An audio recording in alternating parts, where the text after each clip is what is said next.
Cyrus again, and this is my Ninja Gaiden 4 Master Ninja difficulty walkthrough with Yakumo.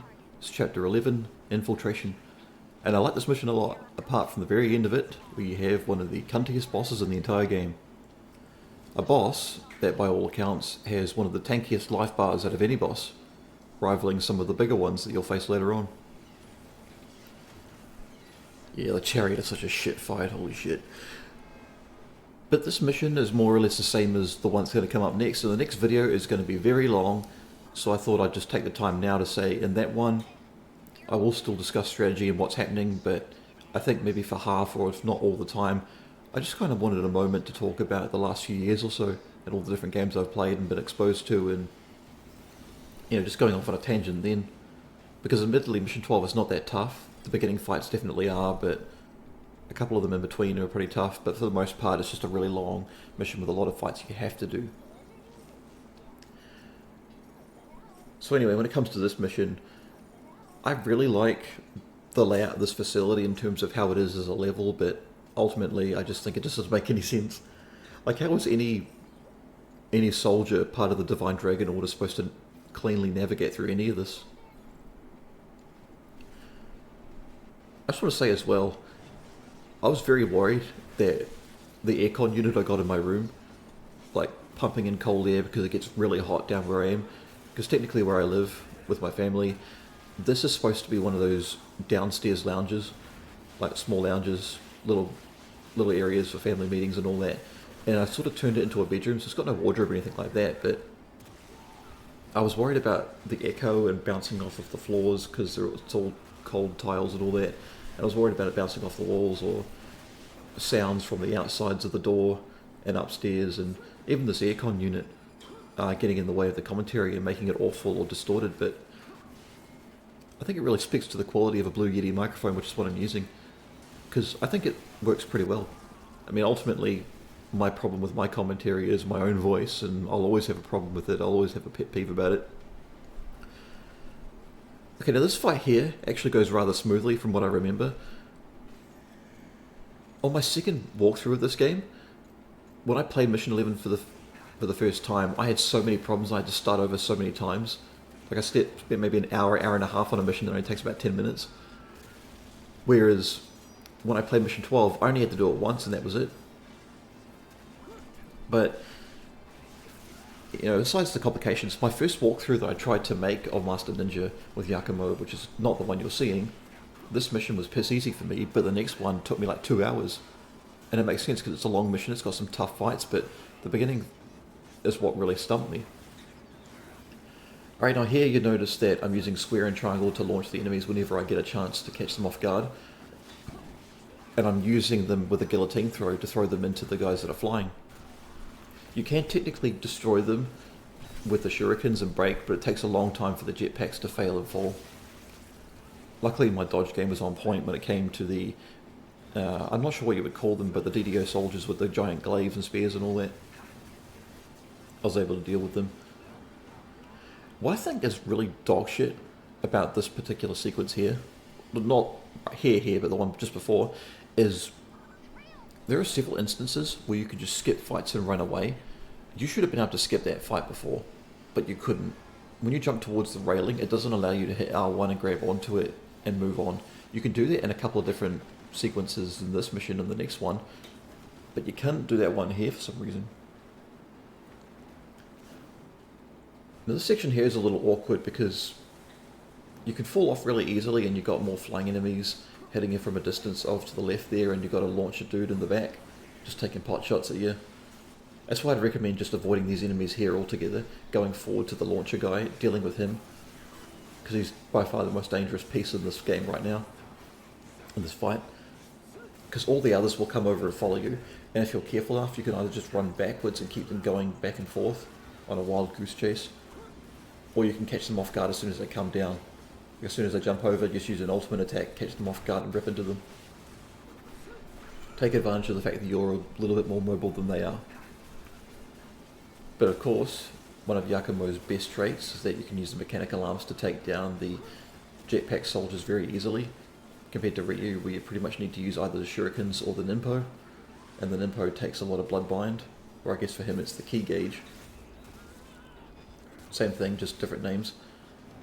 And I got put off because I'm like, wait, there's other enemies? And I'm like, oh yeah, there are a few more that spawn straight afterwards. And on this platform, you got one of these dudes with the shurikens, you got one of these dudes with the spears. Luckily I had the berserk state built up so I could just rip into them and they're on a small platform, and they're not going to leave or run away, so I had my way with them pretty easily.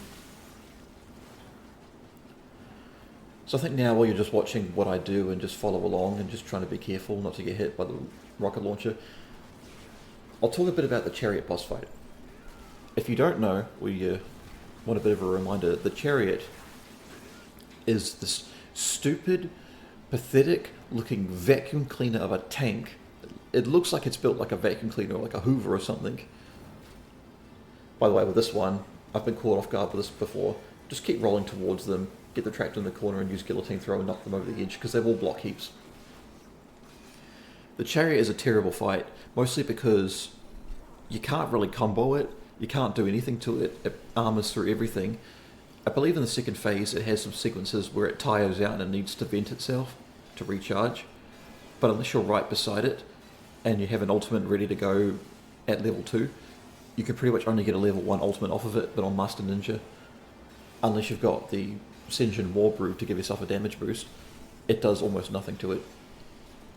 That's what I mean, it's one of the tankiest, well it is a tank, but it's one of the tankiest, most durable bosses in this entire game, and unrightfully so, I agree. Because there's one particular, by the way, if you go off to the left there before, there's this little secret where you can fight some enemies, but it has this stupid like sniper rail cannon attack where even when the mechanical arms are your fastest way to get through it, it doesn't matter because it'll still set itself off, and I believe if you have full health like I do right now and max upgrades, one clean shot from that is enough to kill you. And it's awkward to dodge as well, because you have to dodge it at pretty much the right time where it's always going to hit you. He won't be as tempted to do it if you're up in his face, but if you're far enough away, he'll use it and you're in major danger whenever he does use it. But luckily you can retry checkpoint and you can get yourself to a secret little room where you can stock up on items or get your health back before you take it on if you want.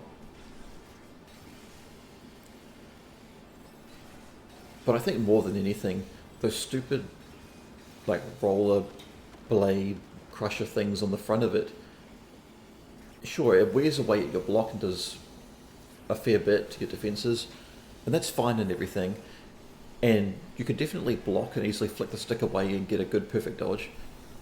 It's actually really easy to deal with. But when it does it constantly, and it does it constantly as well, it just makes it hard to combo, especially because it just moves so flexibly all around the place. That's really all I have to say for it. I'm sure there's another weapon in your arsenal that does more damage to it than the swords do, but I don't really know what that could be. So the sequence here, you're just trying to jumping from rail to rail. It becomes pretty self-explanatory where you have to go. And coming up, you're just going to be gliding through the air a bit more, avoiding missiles. For the most part, you're pretty safe on this part, but as you're floating down, you pretty much need to look for where it's shining the brightest and avoid that at all costs.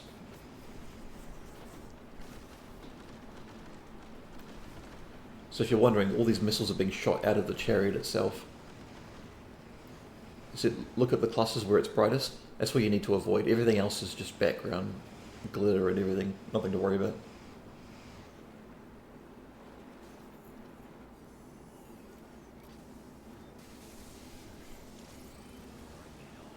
I don't think I noticed that before, where he actually takes out one of the bigger shurikens as part of the mechanical arms when he's sprinting, and because when you sprint you automatically dodge gunfire by blocking it and parrying it away. I never noticed he did that. It's pretty cool actually. So yeah, if you notice as well at the back when he vents, the back is his weak spot, but he moves around so much that it's hard to deal with. See, look at that. That cannon attack he does, that sniper shot, it's so dangerous. If you have the Iron Brew on to increase your defense like I've got on right now, it is not so bad. You'll survive it. But without any sort of defense, it'll go through and hit you. So I'm close enough that I can interrupt that cannon attack, but he was doing it again. By the way, his gunfire, when you block it, that wears away your defences as well. So you'll just want to sprint around. See, look at that. You can even tell from where the explosion is that it just nicked my leg. One hit was all it took. He tries to do it again. Cheap bastard. Can you believe that there's a combat trial where you have to fight this thing, but you have to fight a DDO commander as well at the same time? And if it gets close enough, he does like a striking, he does like a lunge or a strike. He does it like 2 or 3 times. So now it's going to the second phase. It'll just do a massive spinning attack like it did before, but it does it even bigger and it slightly moves towards you. And then it starts doing more bombardment attacks, shooting up into the sky, and using this laser. This laser is so dangerous, and it just, because it goes up and down, up and down. It's actually an attack that belongs to the Dark Dragon Phantom as well at the end of the game. He does the exact same move, not as fast, but yeah, you've also got to watch out for the ground because of all the projectiles he's firing, and it's so silly. But look at all this. Like, the movement in this game is pretty good, but it's not good enough. By the way, what he's doing right now, the venting, I wasn't fast enough, and so he just blocks it and pushes me away. So stupid. But yeah, I had enough, so I just used my Iron Brew, my War Brew, the last of it. And see, I remember that moment there. I panicked because I was almost got hit by that. And I was just ready to finish it off, but it threw a curveball at me, but I was able to avoid it. And there it goes with more of its spinning bullshit. It's almost dead, as I do a move I didn't intend to do. But luckily just decided to be rather passive there for a second. Execute the stupid fucking tank, and that's it. Mission over. I'll see you in the next one.